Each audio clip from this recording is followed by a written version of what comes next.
And we are live and in living color. What is going on? We have some awesome folks in the house today. We got my co-host James. How are you doing? Good, how are you? Not too bad. Bearded Metal Chef. He's going good. And then we also have he's second time been on the show, Michael, and he is going to talk to us about some amazing things. Hopefully, we're just going to really hit on some parenting ideas with all of the stay-at-home parents and stay-at-home kids. So Yeah. we're welcoming Michael. How are you doing, buddy? I'm doing great, bud. How are you? Hey, I'm doing good. It's been a busy week in the IT land. I thought I would get a little bit quieter, and I'm not seeing that. So we got Tyson in the house already. We got Tevin in the house. What's going on, guys? You remember Tyson from last time, Michael? Absolutely. We chatted with him. Awesome dude. Yeah, totally awesome dude. Glad to have some people back to watch this. So James, I have heard about this dessert, and I saw a picture and a video of it. And tell us about the dessert for today. I kept it kind of simple. I mean, I did white chocolate macadamia nut cookies, but I actually I bought some store-bought. Of course, I didn't make the other cookies that I put in there. So I put like some the Nutter Butter, like chocolate covered in the middle. So I mean, it's nothing like crazy. I mean, it's just like your cookie kind of thing. It's not too bad.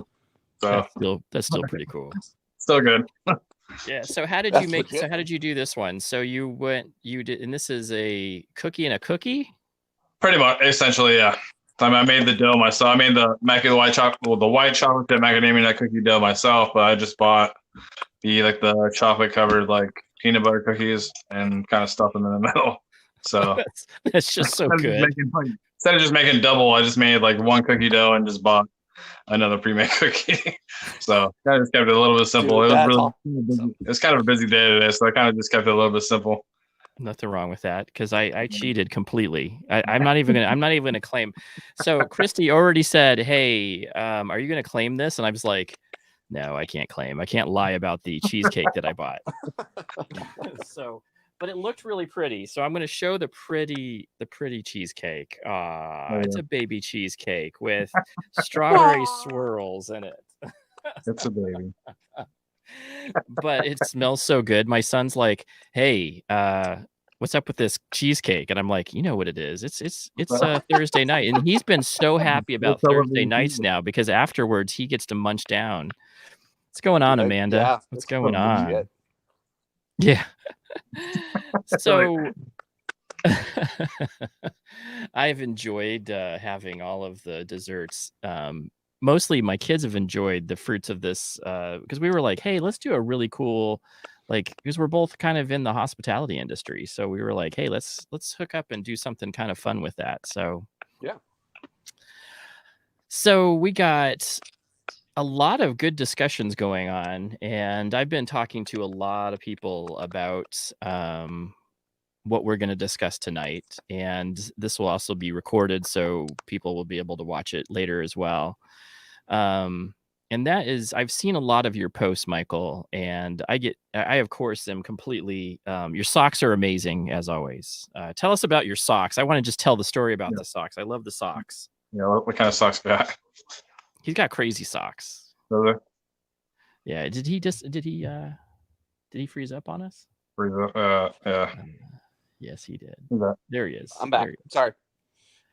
So tell us about your socks, because I see different socks every day almost, and I've enjoyed. I just love the fact that I'm like, hey, it's Dr. Seuss socks. Hey, it's Superman socks. Tell us about the socks. Yeah, so on Tuesdays and Fridays, I do what's called Sock O the Morning, where I post on my Instagram about like the crazy socks that I'm wearing. And it is just like, honestly, I've been wearing kind of crazy socks like since high school. And it's just been a thing. And eventually someone said like, you should probably post it on your Instagram. And I'm like, no, that's dumb. And like enough people said like, you need to put that on your Instagram. So twice a week, I put up whatever version of like crazy socks I have that are going on that day. So it's everything from like Ghostbusters to Rocky to like Mhm. donuts to like Edward Munch paintings and like everything in between. That's I awesome. love it. Yeah, it's Yeah. funny because like I have clients that'll come in and be like, "Show me the socks." I'm like, "All right, here we go. Here's what we got." Yeah, I'm just here for the socks. yes, yeah. Yeah, I don't know if I'm good at my job, but like my socks totally bring people in. I'm not supposed to be here, but just let me see your socks. That's the best part. That makes my day. It makes Yeah. my day. I'm just like, and then I try to guess the theme of the socks because I just look at the picture. I'm like, okay, Ghostbuster socks I got immediately because they had Slimer on it, right? Sure. And then I try to guess the other socks, and some of them I don't know what those are, and then I have to read the little subtitle about what the socks Yeah, are and then about. there's always like some bad dad joke that goes with it. Like it was Donkey Kong, and like there's some like bad Donkey Kong jokes about like why did Donkey Kong go to the dentist? Because he had tooth decay. Wah wah wah wah. Yeah, like, but dad jokes. That's awesome. Yeah. That's awesome. That's the best part about dad jokes is that they don't have to be great. Yes. They're already They can They fall just have flat to- and it's perfect. absolutely. Yeah. That's awesome. Yep. Good Right. times. So I will tell you that, and I am one of many parents, and I'm sure that James has seen this with you have a niece as well, right? Yeah. That's Well, living nearby. It's more like and it's my girlfriend or my girlfriend's best friend's daughter. So I mean, really, it's like my niece. I guess you Right. could say. Yeah. So the reason why me and Michael kind of hooked up is because I am really into self-awareness, self-development, and one of the biggest challenges I've had all of my life since I've had kids is being a parent and how to do it where you're not screwing up your kids. Good luck. You want to have mentally healthy children, and parenting doesn't come with a guidebook. You get a lot of your stuff from your parents. Yeah. And some of that's not such good information being pushed on, and Yeah. and it's not very effective. And what I've noticed, and this is a lot to do with a lot of your posts, which is why I definitely was like all aboard with this one, was because now it's in your face. My son doesn't leave all day. And now I have to parent in a different way and be a teacher, be a mentor, be a successful dad. And, not talking to him, or the way that my dad did it wasn't the best. So now and I'm sure you're seeing this. What are you seeing coming in? What are you seeing as, some best methods to help with parenting in this time where we're just one-on-one with our kid like all day long, and people pulling their hair out? Yeah, it's really hard because you're having to be parent and teacher. And so like schools are trying really hard and they're doing the best they can. But what it means to learn virtually, let alone like temporarily virtually, is really very hard because like the teachers are trying to figure out like how do I like translate this information now into like a virtual environment. And like so like my youngest daughter, she goes back to school in 2 weeks. And so this is like very temporary. And so the teacher's just trying to do the best she can to piece it together until they get back live. And so, but then parents are having to pick up all that extra slack. And so there's lots of times where there'll be an assignment like, okay, you have to do this. Like write 3 paragraphs on like what it was like in the day of a life of a colonialist. Okay, cool. Kiddo, show me what you've learned about like colonialism. Yeah, nothing. And like you go through and it's kind of like, oh yeah, there's literally nothing here. Okay, so we're going to YouTube, and like that part's all like legitimately hard because what it means and how you piece it together, and if you're also like working from home, having to do your job while your kid is at school, which means like all of you are pulling all of that internet bandwidth, and so you're having to deal with IT issues along with everyone else in your neighborhood who's also pulling all the bandwidth out of all of that, like probably like not amazing fiber optic cable, and everything like slows down and everything breaks, and you're just trying to like piece it together the best you can, and emphasize to your kid, hey, school is really important, I swear. Also, it's okay if you miss this class because the internet broke. Yeah, we're good. So as far as like best practices, like Dr. Elizabeth Fedrick and I, like, we do a lot of YouTubes, we do like Instagram stuff, and like we do podcasts. What we've been advising people is like there's a couple of basics. One is make sure you have a schedule in place. And so like for whatever time, like if school starts at like 8:30, get your kid up at whatever time you would usually be giving them up. And so like I know they don't have to like drive to school or get on the bus. They have to walk over to like wherever like the office is or where their workspace is, but also like have a set time where like they have to get up, they have to put on their school clothes, they have to get ready, they have to brush their teeth, they have to eat a breakfast. Like replicate whatever that morning routine would have looked like otherwise, because that routine also then sets the tone, like something different is happening, and I'm like shifting into gear as far as like school stuff. And I've had parents that have been like really creative where like they'll walk their kids around the block, and it's kind of like when you come back into like the front door, it's school time now. And like that's super cute and super effective for like younger kids and young elementary kids. Um, Also, making sure that they have like a designated workspace that's for a school. So like they can't just like being like throwing their laptop on like on them as they're sitting in their bed. That's not going to work. They're in their bed and they don't care, and they're going to mess around because that's their bed. Have a desk, put them on the kitchen table, put them somewhere where it's like this is what this is for during There we this period of time during the day. It really that part really matters a lot. And then also scheduling and brain breaks. It's really hard. I have a seventh grader. Her staring at her screen all day long is like, oh, she can't do it. And so I've been like we just built in the like if she has a couple minutes between class, get outside, get some sunlight on your face, grab a snack, grab a drink of water. Sometime it's been like, okay, sprint, put on your bathing suit, jump in the pool, we're going. Just like that kind of stuff, where it helps break it up a little bit as best as we can. It also, and then making sure that she's getting some amount of social interaction outside of school, because like the biggest single thing kids are missing because they're having to do school virtually is no yeah. contact with their peers, and that's so hard. The studies and all the research is, if this keeps going this way, the mental health impact for kids will be bigger than the physical health impact of COVID. And so we have to Right. balance all those things out. We have to consider both and what it all means. But when kids can't be around their friends around this age, they're not okay. It ends up being a really big deal.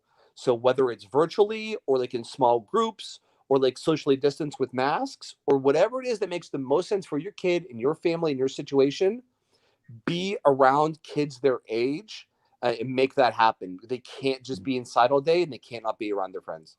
Right. That's huge. That's huge. So Caden has been doing a ton of Fortnite.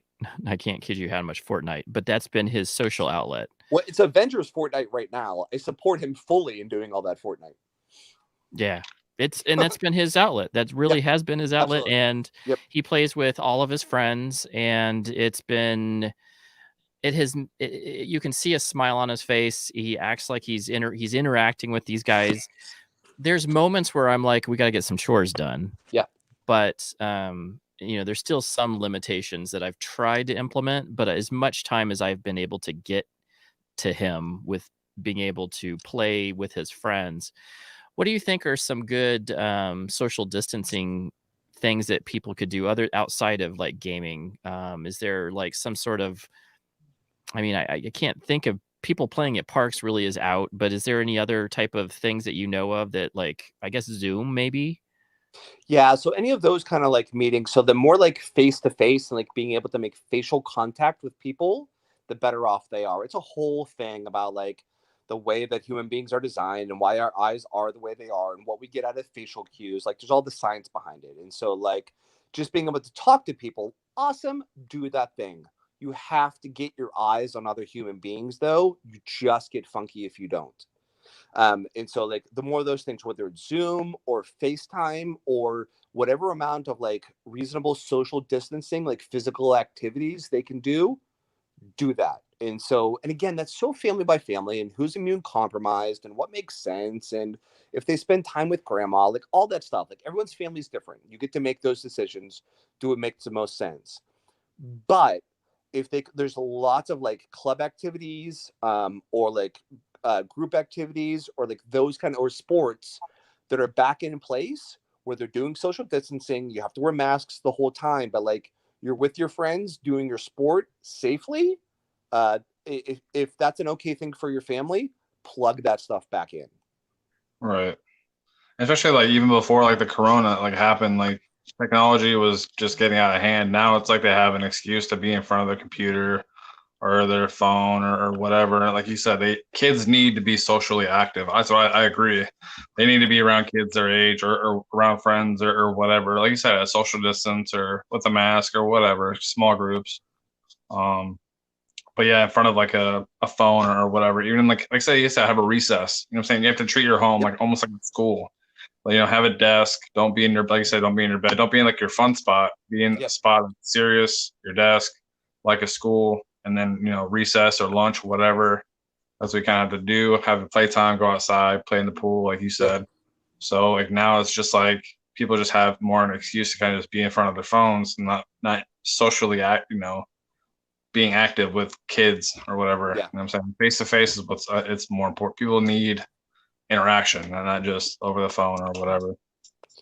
Yeah, James, that's a really good point. The funny thing is, at like during this time, as COVID has settled in like longer and longer, and the kids are essentially on like a 6-month summer break where they haven't been around their friends and haven't been at school. The single biggest thing, and this is across like a big wide age of kids, they just miss seeing their friends. Right. And they're all reporting that. And that says a whole lot because, like, yeah, absolutely. Like, I work with lots of parents and lots of teenagers that are battling their kids to not be on Fortnite so much or not be on like Call of Duty so much or like Roblox for like younger kids. And they're all saying like, I just want to see my friends. I really miss my friends. It's a big deal. And so like they're doing the best they can and they're playing all the video games because they have all the time and can, but like most kids are supportive of and want to be around just being with their friends again and doing all that stuff. Like they're just aching for it. It's so rough. Yeah, I totally agree with you. And that's the thing that I've had with Caden is that we've had definitely the Fortnite. It seems like we've been able to social distance with family. And that's been a key thing is being able to do some normal things. We'll go out. The other thing is that we'll go out to lunch and get out of the house. The other biggest piece that I was noticing, and I think this is just universal, is you have to get out of your house. Yep. Just even if it is to just walk around the block and feel somewhat outside. I for 3 days didn't go outside, and I'm just like, why? You're just there, and then I think that mentality just gets to you because you're just like you feel confined. You feel like I felt like it was Groundhog Day. You get up, same day, same thing, over and over, and that's your week, and then it becomes week after week after week. I mean, it's sitting on what 6 months now. Yep. Oh, at least, yeah. And it seems like it's the same days over and over again. I'm trying to find, and I can't imagine a kid. See, I have some coping skills. I do a lot of meditation. I do some activities that help me kind of focus my mind.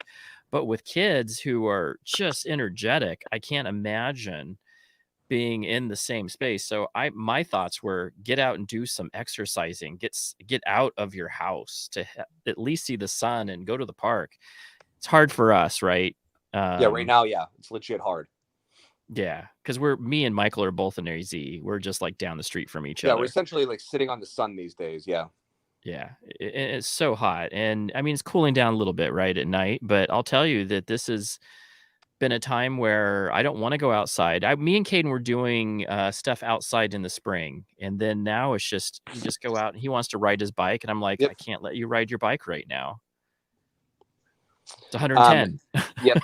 Oh my gosh, absolutely. And so like early mornings or late evenings or like just being as flexible or what makes the most sense. But like the physical activity stuff, yeah, absolutely. I think it's worth noting too, like because the end of last school year, like for most schools and most school districts across the country, kind of didn't really count. Like most of like your grades weren't going to go backwards. Whatever you had in place, if you did stuff, it could only increase your grades, and it was kind of a blow off. And then summer happened, and now here we are. We're like school's legit, and the grades count. And if you fail a test, it counts towards your grades, and it's this big giant shift all of a sudden where I have a lot of kids and a lot of parents that are honestly overwhelmed with how much work and how to do it, and that it's meaningful and that it counts, and they don't know how to navigate the online stuff. And so like there is this added stress where none of us have this frame of reference for what we're dealing with in the moment. What is it? What is it? What did you say? It wasn't mindfulness. What was the term that your colleague coined for mindfulness? So it's either it's inner size that we've or mastery of the mind. Mastery of the mind. Yes, Yeah. I like that one. Yep. So, and that's the biggest thing I think as parents, to just be have the mastery of the mind, Yeah. to be able to be, seeing what their kids doing and being able to, and I think it really does come down to what you're saying.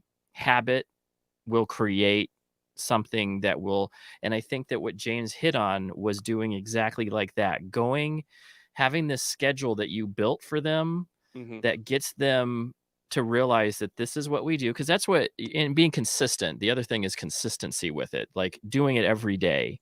Yep. Becomes habit and different enough to where, like Caden, I'll be honest with you, Caden's classes are a little bit watered down right now. Sure. I don't know. He's getting straight A's and very high and excited, but it seems like he has like about 4 hours a day where he's doing nothing but went back to playing went back to playing a game. So I've been trying to figure that one out. Like, is he really supposed to be doing that? And that's the other piece that as a parent, you're not sure. Is he supposed to be done for 2 hours and doing nothing? What was he supposed to be doing? And go ask your teacher.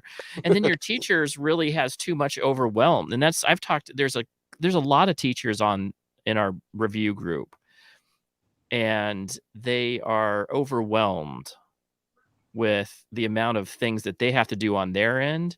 And the kids are just, Caden's doing well with it, but it's like, you can't ask them too much more because they're overwhelmed and their pot is too full. Yeah.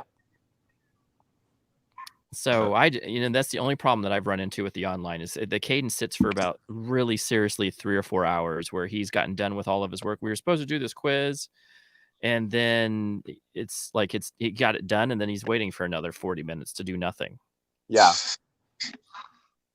And at a real level, that's okay. So like what I keep telling, we keep telling parents to like, you can use those moments to really check in with your kids about like emotionally what's going on for them, about like, are they frustrated? Are they overwhelmed? Are they sad? Do they just not care? Does it feel meaningless to them?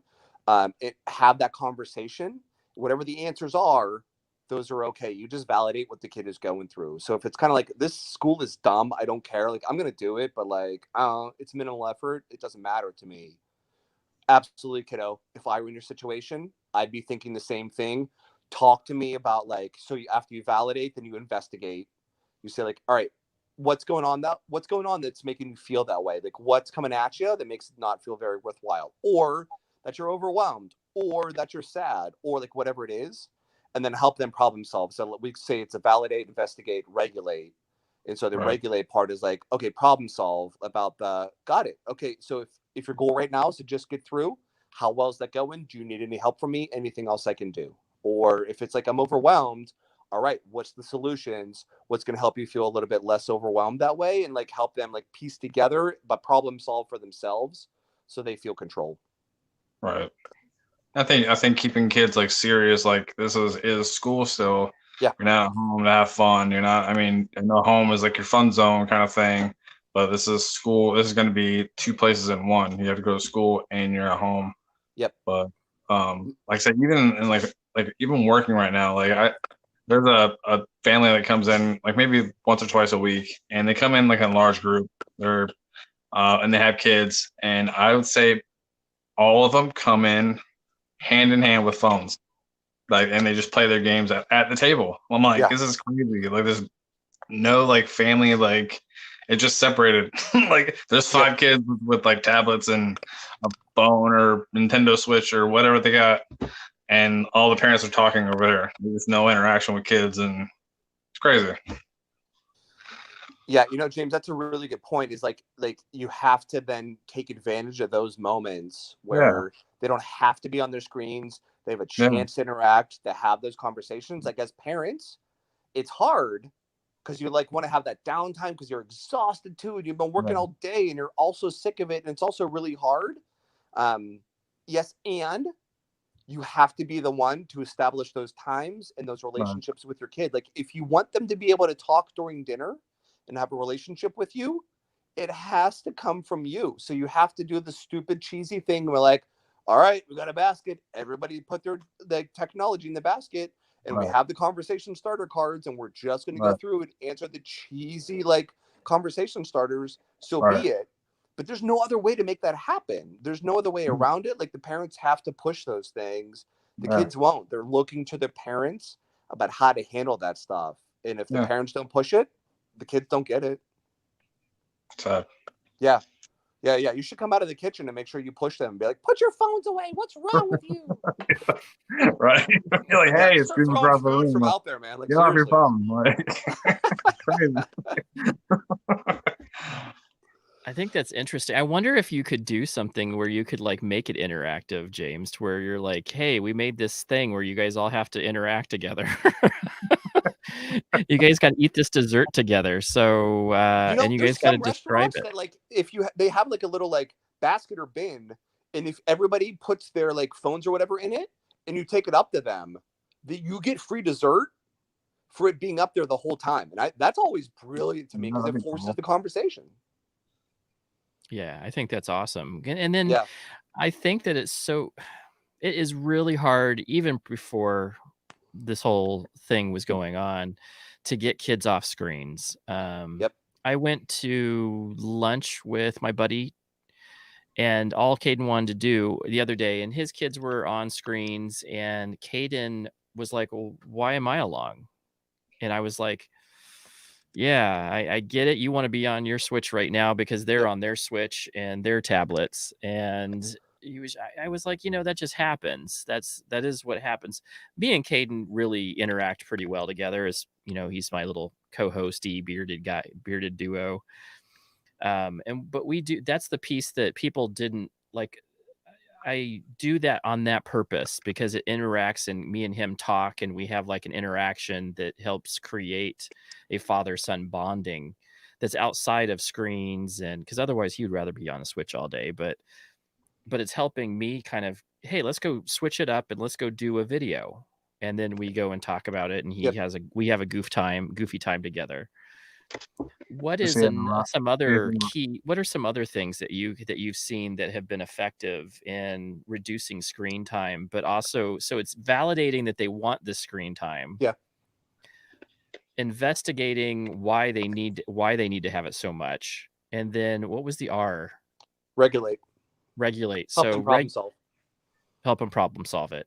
Yep. So with problem solving, if they want to be on their Switch all the time, maybe giving them time frames where they can be on it, and then switch it off, and then we go do a family get together. I've been trying to incorporate movie time, family movie time.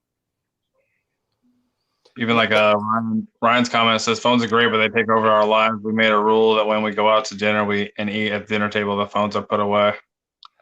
Awesome. Like I said, that Redbeard Ride comment is fantastic because that's it. That's what it's all about. And so, but the thing is, as parents, you have to be willing to do it too. So if phones are going away, you put the phones away. And so all of us put our phones away, and we all participate in the conversation, and we all have to check in about how our day was or the highs and lows of the day or like whatever it is. The parents have to do it too. Right.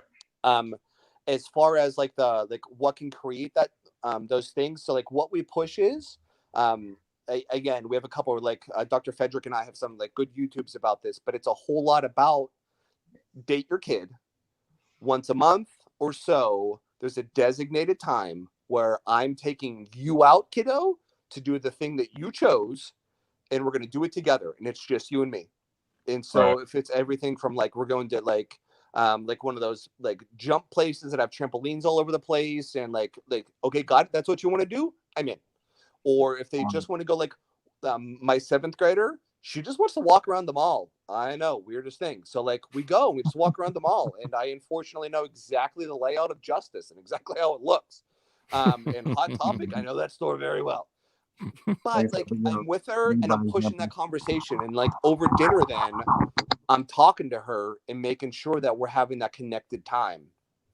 Also then we push for designated one-on-one time that is just like I'm coming into your room and I'm plopping down with you with no agenda. I'm not checking in to see if your homework's done. I'm not checking in to see what you're doing. I'm not seeing what you're doing on YouTube or what you're watching. I'm literally just next to you, and we can talk or we can not talk, or you can bring up something or you cannot, or like, listen, hand me a controller and you're going to destroy me right now, but we're both playing. Those moments are what's going to set the foundation for that additional other relationship.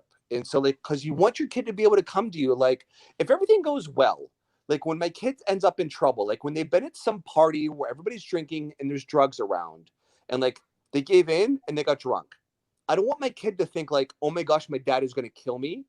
I want her to think like, oh, I need to call my dad. And like, and it's going to be like, and we're going to talk through it, and I'm going to love you, and we're going to get through that situation and talk through it and talk about it because we have that relationship. Right. Those are formed by the 10,000 dates that we've gone on, by the like 10,000 times that I've gone in and just sat and like watched YouTube with her, just next to her. And we've talked or not talked or cracked jokes or make fun of the YouTuber. Those moments and those times are going to set the foundation for all of the other stuff. Like I'm here and I'm just with you and I support you without agenda. And those dates where it's just like we're getting out of the house and it's you and me together, and like I'm not going to necessarily teach lessons or like make this a big teaching moment, but like I love you, you're the most important thing in the world to me for the next couple hours. That's awesome. That's awesome. Yeah, I think that, and those are the type of things that as an older parent now with an 11-year-old, because I was a really young parent and I didn't incorporate that. I mean, my girls know I'm the go-to guy. They really do. I was the full-time dad for a very long time with sole custody. So it was a tough go, especially with going through a divorce and whatnot when the kids were little. But I do know that I am the first person they call when things are going on. I'm the first person, no matter what, like my daughter Charisse is calling me. I had Shannon calling me like an hour ago because they're about ready to move into their first apartment. Yeah. And so those are those moments that I built, and I think you're absolutely right. And that's what you have to take the time. And that's the biggest thing is that we live in a busy world where there isn't a lot of time, but you need to take the time. And it takes just 10, 15 minutes every at least 10 or 15 minutes just to acknowledge and come and talk and sit around, maybe an hour a day of just that quality time of being able to see where they're coming from. I think that you've given some really excellent tools for being able to troubleshoot through situations, because validating a kid, their thoughts, and that's, I kind of wanted to go into that again. I think we kind of talked on that again. That piece is, there's different reasons why those pieces exist. And can you go into that again about why that really works? Yeah. So like, it's really easy from that. And I just want to I want to tend to the chat real fast about Redbeard Ryan again. Like, I love that you're leading by example and putting your phones away also, man. That is exactly how it's supposed to go. Love it. Great job, brother. That's fantastic.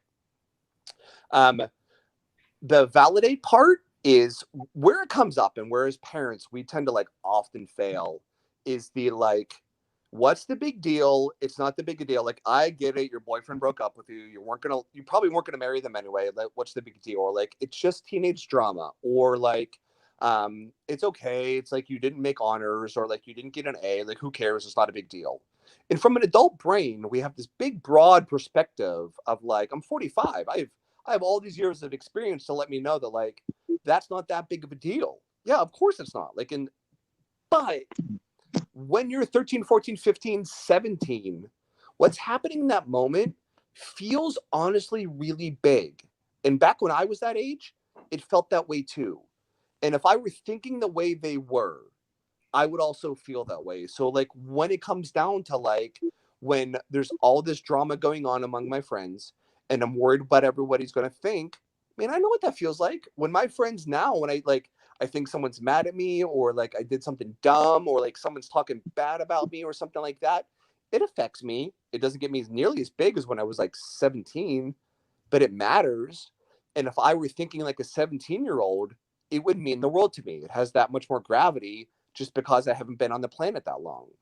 So Right. you validate the validation is the like, oh my gosh, absolutely. I get that you're feeling so sad. I get that you're feeling scared. I get that you're feeling upset, kiddo. And I have felt that same way too. And if I were thinking that way, I'd feel just that way right now. I get it. I honestly do. I know what you're going through, and it's okay. The emotions are real. They are valid. Are they disproportionate? Yes. Do they make sense? No. Are they big, giant teenage drama? Absolutely. But that's okay. It's not small, it's big and it's important. And when you let them know that it's okay to feel all the feelings and let them know that it's okay to have what they have going on, you get to feel whatever you want. You don't get to act any way you want to. You don't get to take your anger out on people. You get to be angry. You don't get to take it out on people. But the validation of the what's going on, I feel you and it's okay. When someone feels heard and understood, that is so important, especially for kids, as we can let our daughters and sons know, I hear you, I understand you, I'm right here next to you. What you're feeling is okay and it's all right. Man, you're doing okay. You'll get miles and miles out of that. Love it. Love it. And then the Yeah. investigation piece is you trying to help triage it with them, troubleshoot it a little bit, or is that the R? That's more of the R. Yeah, so the investigate part is like, okay, what's going on that's causing the emotions that you're feeling? So your feelings are valid. I'm right here with you. If I thought that way, I'd be thinking that way too. Walk me through what's exactly bringing that up. So like because you're failing the class or because you missed an assignment or because they haven't texted you back or because of whatever's going on Snapchat. Like walk me through what is actually causing the emotions, because the cause and effect thinking isn't great with kids and teenagers. The brains don't do it honestly really very well. There's a whole part of like developmentally where like your prefrontal cortex and your cause and effect thinking kind of gets inhibited as you hit those like preteen, teen, and like for males even up to like 25. We're just kind of dumb and we don't pair things together super well. So as you're teaching me, I'm feeling this because of this. That's a really great skill because then it helps you. The regulate part is the like, all right, I'm feeling anxious and I'm feeling sad because I'm worried because I haven't heard from my boyfriend in 2 days. Got it. I totally understand. Big deal. I know what's going on. What can we do about that? Or how do I help? Or like, hey, science is overwhelming and I can't keep up. Okay, hold on. Walk me through. What is it about science that's overwhelming you? What is it about that class that's too big or you feel like you can't handle? Oh, got it. Hold on. So you can't handle those equations, or like you can't figure out how to like piece together how electrons like coherently bond with other electrons. Okay, kiddo. Awesome. I totally understand. Walk me through what are options. How can you what steps can you take to help take on that problem that's going to let you feel better? And that's the regulate part. Right. It's just making the kids like feel like they can just come to you about anything. Like you said, whether it's like, oh, I drank too much or whatever, kids are just like, oh my God, I'm going to get in trouble. Yep. Rather than it can be a bad situation, like a kid can get hurt or whatever, sick or die or whatever. And you're just going to tell me, oh, let me come pick you up, or let me do this, or let me help you. We'll talk about whatever situation that you're in right now later on, but let me help you now. You know what I'm saying? It's not going to be a big bad thing, but you know, we've all lived through situations like that when we're kids' age. So I mean, we understand. We understand how parents can get mad or whatever. But just making a kid feel like they're secure, making it feel they can come to you for anything instead of just be scared about it. You know. Yeah, chef, that's a valid point. And it's okay that you're struggling and that you're having a tough time, and I'm right here with you, and I still love you, and I'm going to Yeah. help you figure out how to solve your own problem versus Right. solving you for it or making you feel bad that you're having a problem. And those are like such big deals, because then there's not shame involved. You don't have to hide anything.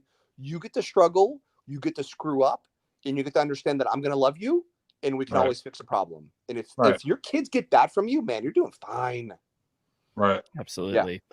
And that's the reason why I wanted to really focus on that, because I'm thinking, I had something get brought up to me the other day. I was talking to actually a beard company who brought up some very unresolved childhood feelings Oh boy. that I realized had come up because of, and I was like, and I'm one of those meditators. I'm really looking at it, and it hadn't come up in a long time. And my wife's like, "Just get over it." And I'm like, "Yeah, that's the way that. Just get over it. You're like Sure. 47. Why are you still talking about high school things, right?" And I was sitting there going, but it like those feelings come up, and especially when a memory comes up like that. And I had a really tough high school time. Especially the 3 years that I lived here in the Valley. I went to a new school, and my dad taught at this new school, and nobody liked me because nobody liked my dad. And it was a really, really tough time. Also, I was an awkward teenager. So a lot of those I just kind of like packed into what was I just kind of packed and tried to move on. So in my 20s, I moved, and then like I'm talking to my friend who he came from the same exact area. So there's a company called Bearded Mac, and they came from like a block away from my house, and they know people that I know. And it was like a total flood of feelings came back because I had repressed them for so long. Sure. And what I realized was that I was scared to talk about my feelings to my parents. Yeah. Due to judgment. And that was what had come up for me. And I was like evaluating. I was like, that's exactly what it was. I was scared of my dad because he had a ton of judgment for it. And it never really resolved because I was too afraid to talk about it with anybody. And I think a lot of men tend to have that tendency to try to stuff it. And then we try to get our kids, especially our male children, to be tough and be manly and not talk about their problems. And then later down there, they're 47 talking to a friend about some bad, actually, he just happened to know a girl that I tried to date who told me, I just want to be friends. Oh. And I was like, life, by the way. that was a painful moment, but it flooded back about all those self-esteem issues that I had about myself that I had tried to been working on over the years, but it just all flooded back. And my wife, for like 2 or 3 days, I was just stuck trying to make sense of a bunch of mess that had happened 30 years ago. Yeah. And that's exactly what you're talking about, is that this validation piece makes it to where you're not scared to approach your parents. And that's exactly the root cause of it. I was scared to talk to my dad. And it wasn't like he's a scary man. Yeah. I was scared because I felt judged, and the way he did things. And he was a teacher too. He just, with his kids, he interacted different than when he did with his own kids. Yeah. Yep. And it was different. And it's getting better generationally, by the way. And so like because even like, would your dad maybe have ever like overtly said like, it's not okay to express your feelings? Probably not. But like all the like 12,000 little ways that he showed it all the time, where it's just kind of like, shove that stuff away and boys don't talk about it.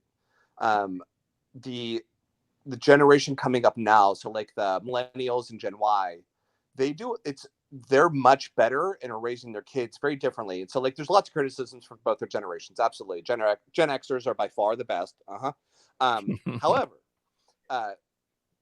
their ability to like express emotions and be okay with emotions, especially for males, is getting way better. And it's very much the idea that I see lots on my end with lots of young adults, where if I'm struggling, it's okay to seek help, and it's okay to acknowledge that I'm struggling, is getting so much better and is so much different. Like that has gone better generation after generation after generation.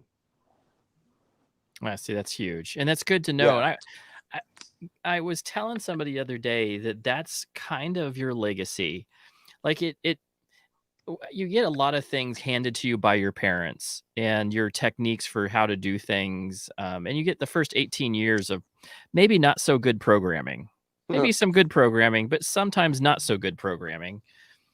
And then you have to try to make sense of it and Yep. not do it with your kids, but you're still going to have a percent of what you're doing Yep. that is due to the way your parents raised you.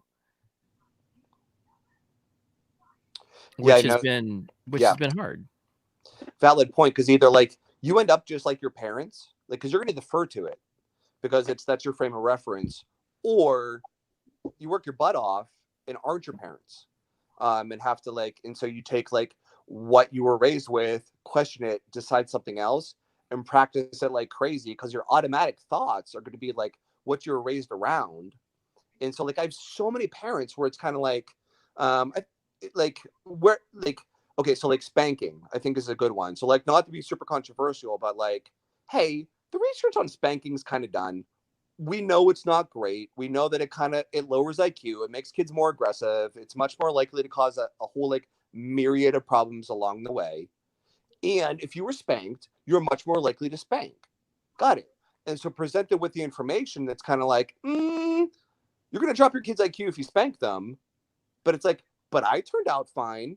Yes. Got it. But hey, if you question that and like you turned out fine, but what is better? And what is the legacy you want to leave for your kids? And what is the next steps forward? So like, yeah, you're fine. But like, does that mean you still have to?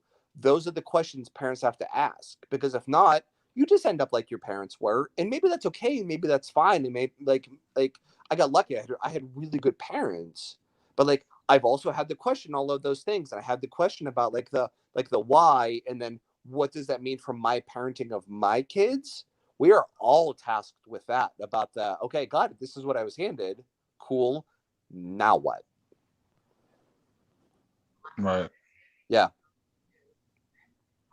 I think it's hard too, because also like these days also, and it's like it's a very generational thing too, and like there's some real legitimacy to like the softness, or like later like the younger generations about like how resilient they are. There's some real things to that, and so it's a real balance between like I can do hard things and I can take on challenges, and I know when they're like this is hard, and I have real emotions about it, and I'm going to take it on anyway and just keep going. Like, this is hard. I'm sad about it. This stinks. It's not fair. I'm going to climb this mountain anyway. Yeah. Like, we have to help teach both of those parts. That was exactly what I was just going to bring up, is the fact that when I take the biggest critique that our generation gets about parenting is that we have butterflies, too many butterflies. Yeah. And how is it that you're proposing, and it sounds like you kind of have a plan about how to be soft and hard at the same time, how to teach reality to kids that all got, you can't give everybody first place trophies, it just doesn't work like that, but also making them feel validated at the same time. What is it, that's something that you've given as an approach to help kind of get in between those spaces to where, yeah, reality is you're not going to win first place all the time. Yep. You don't get a participation trophy, and that's amazing. But, I still validate your feelings and that kind of thing. Yeah. So it's about effort versus outcome, and about attitude during that effort, because that's all we can control. And so I use the metaphor all the time about life is like archery. And so all you can do is like prepare really well. You can pull the bow back perfectly. You can aim perfectly. You can have all the preparation. You could have practiced as much as possible. Once you let that arrow go, the universe happens. There's a gust of wind. There's something that happens. Who knows what else is going to go on there that's going to throw that arrow off course? You might hit a bullseye, or you might miss that whole target altogether based on a gust of wind that you couldn't have possibly have accounted for. Your effort was impeccable Your attitude was impeccable. Your outcome stunk. None of that's your fault. And so when we can raise kids where I can fail, but I can be proud of my effort and I can be proud of my attitude while I gave that effort, I don't need to measure outcome. Outcome will be a side effect of how hard I try and if I'm okay to fail. What happens is we keep raising all these kids that are so scared to fail that if we have shielded them over and over again from failure, that if they fail, it's not their fault. And if they fail, it's like it was their teacher's fault or like something was wrong or like because they tried, they should be rewarded. No, Right. it's okay. It's okay to not get rewarded. Sometimes I'm going to try as hard as I can, and the other kid was just faster and better. I'm going to get all straight A's, and I'm still not going to get valedictorian because that other kid had some AP class that I couldn't do. That's all okay. You're sometimes going to get second place. Sometimes you're going to get ninth place. When I've raised my daughter, where she came in last place in a race, but she came through, and she like going into it, she knew all those other kids were faster than her. She qualified for like a big regional qualifying event, and she knew all those kids were like faster than her. She was brave. She knew that in going into it, she knew that she was going to have a tough time, but she ran as hard as she could. And walking out of that, she was able to say, like, I'm brave. I tried as hard as I could. That took courage, and I am proud of myself. Absolutely, positively, kiddo. We couldn't have done anything else. You gave everything you had. They just beat you that day. Done and done. Your attitude was amazing. Your effort was amazing. Total victory. She will eventually win those races because of that effort and attitude, just not that day. Right. That's awesome. That's Yeah, awesome. and that's the resilience. That's the that hill is really steep. I'm going to be slow as heck going up that thing. But you know what? I'm going. And I'm going to go as hard as I can. And I will go as fast as I can. Someone will go faster than me, but I'm going to try hard. And I'm going to have a good attitude. And I won't complain while I'm going up there. Done and done. You've raised a good kid. Every kid wants to be first or I want to win, but they think like, oh, they come in third, fourth, 80th, whatever, that Yes. you're just a loser. And I'm like, well, did you try? I'm like, well, that's all that matters. It's like, so you tried. Exactly That's right, all man. Like, you try harder next time, you'll get to 30th place or whatever. You know what I'm saying? You're going to excel the more you do it or whatever. You don't have to get first every time or whatever. Yeah, You'll get there. and those are those kids that are like, they get first because it's easy, and then like they get to high school and they've never been challenged, and they fade away. We all know those kids. I had like in 8th grade, I had guys on my team, on my basketball team, that could dunk, and then they got to high school and they had never been challenged before, and so they faded away. Versus the kids that just plain outworked them, tried harder, but were less talented. Effort is a big thing. Absolutely. And attitude. I love that. That's a really, really great, because you're teaching life lessons of what it really takes to excel, because that's actually what it takes to excel. And I think you always see those quotes from like MJ and different basketball stars where I failed just as many times as I've, I think there was one where I saw Michael Jordan saying that he had lost like 2,000 games or something when he was given the last opportunity to score the point. And he gave a list of all the things, but my effort is what mattered at the end. Yeah, that one actually hurts for me. I was a Utah Jazz fan for a lot of growing up, so Michael Jordan beating them back-to-back finals and his final shot beating them, that brings that up. That's a lot of hurt for me. Thanks for that.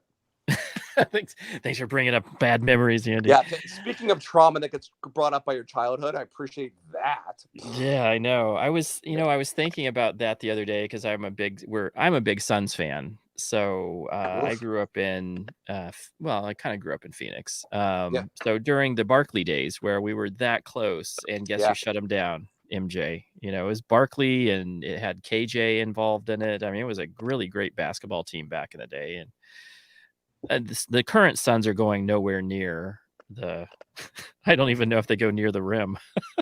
Yeah, They're I, like, I, I gotta tell you though. So like in the bubble when they went 8-0 and they had a great run, like Aiden looked great, and like they've got their young talent locked up to like a second long-term contract. It's looking better all of a sudden. Like the Suns are fun.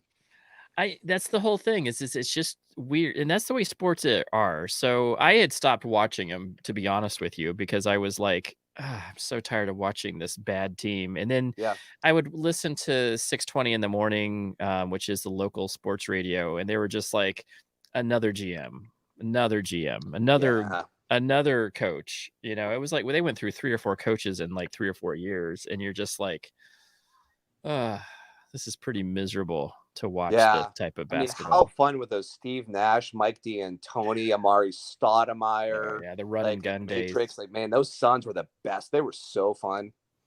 They were, and I used to go, and I went to lots of their games when Yep. Bell was still playing, Nash was Yep. still playing. It was so fun to go watch basketball back then, and Oh, now, when Raja Bell would like get under yep, Kobe's like skin and like drive him crazy. Oh my gosh, those are my favorite Suns. Yeah. yep, those were the best. Those were the Sorry, good. But Chef. We're totally diverting off of here. Yeah.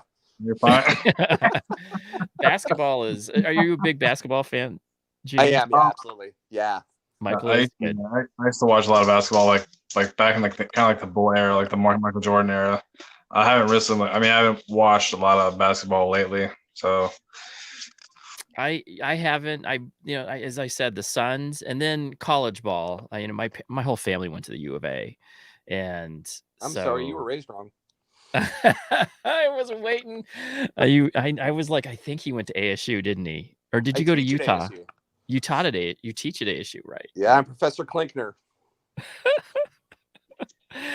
So ASU and at U of A are those like, the rivalry teams. They're like the oldest rivalry in college, actually. And so we have my parents are all, I grew up being a Wildcat fan. I went to NAU though, so it didn't really matter. But I grew up being a Wildcat fan, and the years of basketball were amazing. I mean, we Yeah. had all of that Lute Olson years where it was just like, and then they won the one national championship that one year, which was by far one of the coolest moments for, college basketball, Arizona schools, just amazing. Yeah. And just really, those are and so my dad has my stepdad, differentiate.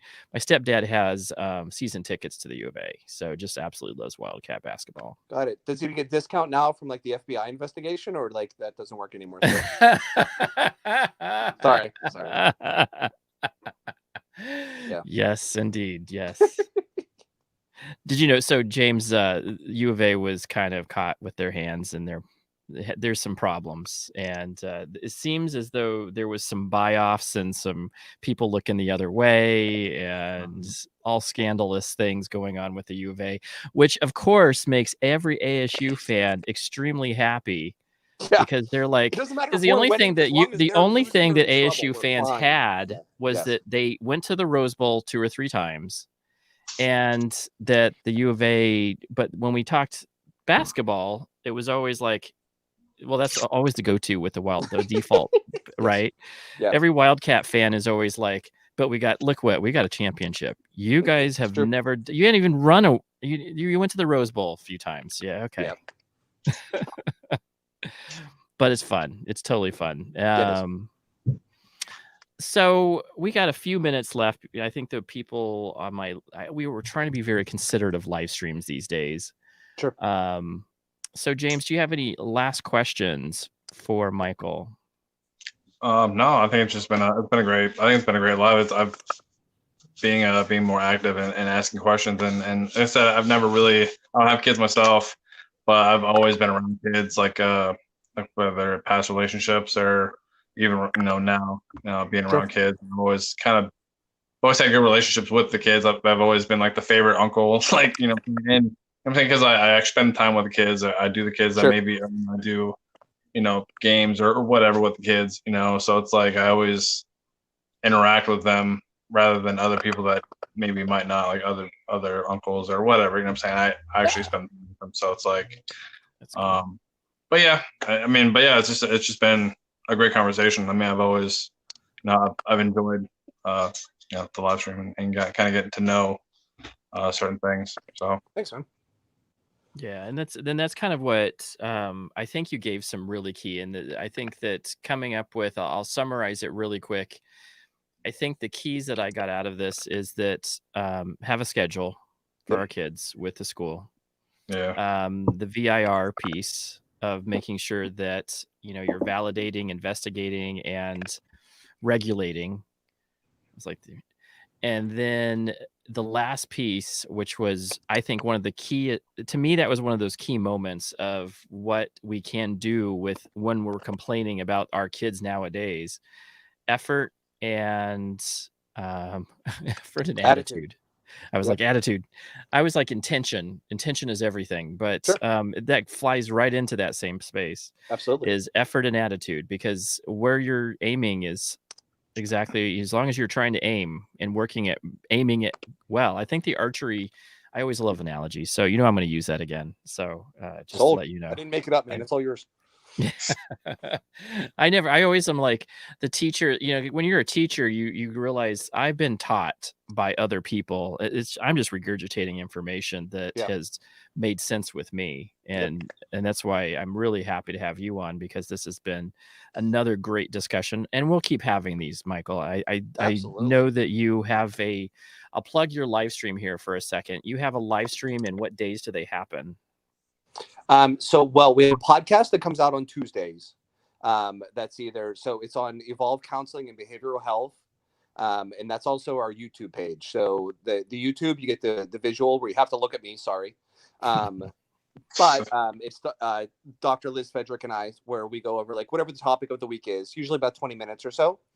And then also there's a podcast version of it, which is just the audio of it. So there's lots of good ways to consume that. Oh, that's awesome. And it's 20 minutes of really good information about parenting or mental health in general. Yep. And that's really awesome. I really, really have appreciated, Michael, you coming on. Thank you so much. I think in these, I enjoy these discussions more than anybody else can know, because I really I read these books, I get into self-awareness, self-development, and it's like a constant in my life to keep chugging away and being better. Sure. And I challenge everybody out there who's going to see this and I'll probably throw this onto my podcast as well, because I think it's a great discussion. Thank you.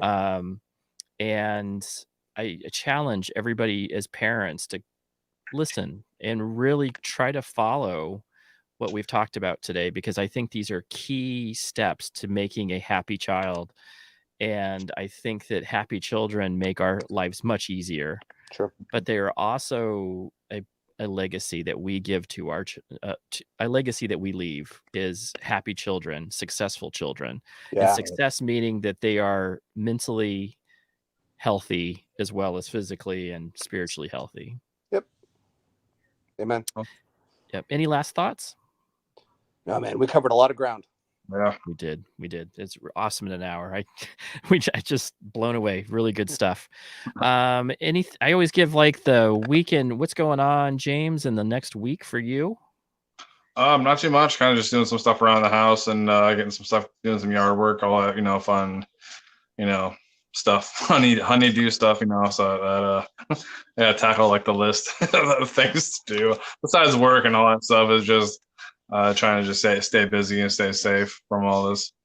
Sure. Right on. Good. And Michael, what's going on for the next couple weeks or month or so for you? Well, I mean, it's always busy times. We have a 3-day weekend coming up. And so for me, I'm going to really focusing on making 2 cookies within 1 cookie and see how all that turns out. That sounds awesome, doesn't it? I'm like, this is ridiculously good. You made donuts last week. Yes. I'm just like, and these donuts look so good, and they're like embedded with white chocolate and brown and dark chocolate. That was the vanilla glaze. That was the glazed donut with just chocolate sauce on top. So good. It looks so good. I get so excited. I think I'm more excited about seeing the desserts that he's making. I'm like, I'll just go buy some store-bought stuff. Let's see what he made. Clearly cheating, but cheesecake is cheesecake. I know, that's what I was thinking. Yeah. I was like, I just don't have the time this week. So this week I am super crazy busy.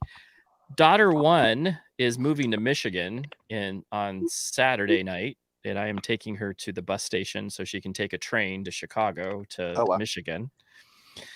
And then daughter number two just had a baby, and she is moving into her first apartment tomorrow. So I took the That's day awesome. off, and I am helping her move so that they can be in a happy space. And they're just about a mile away from us. So So cool. that'll be fun. She just had a new baby. She just got married. Lots of stuff going on. Lots of fun, crazy children stuff. Love it. And me and Caden will be doing some fun reviews. So that's what my plan is. And then tomorrow night we have the reviewers table. So Oh, cool. jumping on with a bunch of other reviewers talking about, actually, you know what? This has just become like just talking, just hanging out. I think that's the piece that I've gotten out of this whole experiment with this 6 months, is that sometimes it's just about hanging out and not being so Right. focused, hanging out Yep. and talking some good stuff, getting some good information. So appreciate your time, Michael. I totally you so much. appreciate it. We'll have you on again. I think it's like, for me, it's like a quarterly thing. Let's go get Michael back on and let's talk about something new. Sold in. No problem. Yep. Absolutely. Love it. Okay, cool. Thank you guys, and everybody who hung out and talked to us, and anybody in future tense. Again, check out Michael. He is with Evolve Counseling. What was the exact website? Yeah, so the website is evolvecounselingaz.com.